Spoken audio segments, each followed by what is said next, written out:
Pak Guru, kenapa Indonesia bisa serelate itu dengan Konoha? Relate apanya sih? Presidennya.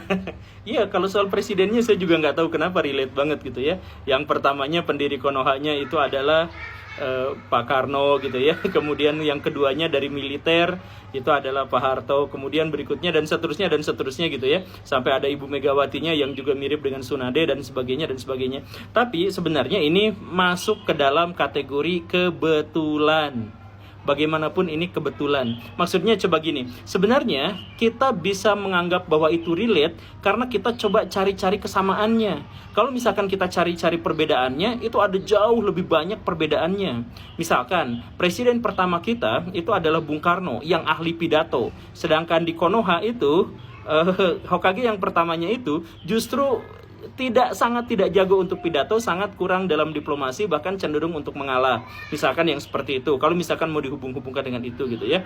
Kemudian di Konoha itu tidak ada pemilunya, sedangkan di Indonesia ada pemilunya. Kemudian yang berikutnya misalkan presiden Indonesia yang ketiga itu siapa? Habibie. Itu usianya sangat pendek usia pemerintahannya. Sedangkan Sarutobi di Konoha itu justru sangat panjang, salah satu yang panjang gitu, bahkan menjabatnya 2 kali dan sebagainya. Nah, kenapa kita menganggap bahwa Konoha dengan Indonesia itu relate? Karena kita perspektifnya, fokusnya itu adalah pada kesamaan-kesamaannya. Kalau misalkan kita nyari perbedaan, ada jauh lebih banyak perbedaannya.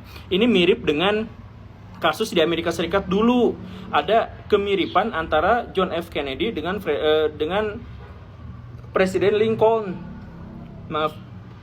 Itu mereka tuh nyari-nyari kesamaan sampai banyak sekali kesamaan-kesamaannya gitu ya. Misalkan John F. Kennedy meninggal di mobil Ford, sedangkan Abraham Lincoln meninggalnya di teater Ford gitu dan sebagainya. Ya itu kan dicocokin karena ternyata meninggalnya sama-sama di Ford. Coba kalau misalkan nyarinya adalah perbedaan. Oh, yang satu di teater sedangkan yang satu di mobil. Misalkan kan seperti itu berarti berbeda kan. Nah, Indonesia cocok dengan Konoha karena kita fokus pada mencari kesamaan-kesamaannya. Terima kasih.